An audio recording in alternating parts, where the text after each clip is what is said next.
না খেয়ে কত মানুষ পরপারে দিচ্ছে বাড়ি। আজরাইল আসবে যবে মাটিতে পড়ে রবে, কোনো কাজে লাগবে না তোর বিল্ডিংটাকে, ঠিক কিনা? মারহাবা গো। তোরা সেনাবাহিনী ক্যাম্প তোলেন মুট। যদি আমাদের ছেলেকে কেউ লাগে, আমি আপনি 100 লাঠি দিলাম আছে বাইরে বাপ আবু তাইতে। বাংলাদেশের পথে লাল কোন বাবু যদি তাকায়, ওই দাদাগিরি বাবুগিরি আমরা বরদাস্ত করবো না। কথা ঠিক না? এই দেশকে রক্ষা করতে হবে, ঠিক না? ঠিক। তাহলে আওয়াজ করে কোন, আমরা কি অবৈধ সম্পর্ক করব? প্রেম?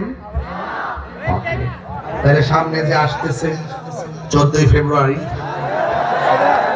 আবার কি পুরান প্রেম জেগে উঠবে নাকি? যে প্রেম মানুষের নৈতিক পদস্খলন হয়, সেই প্রেম হারাম।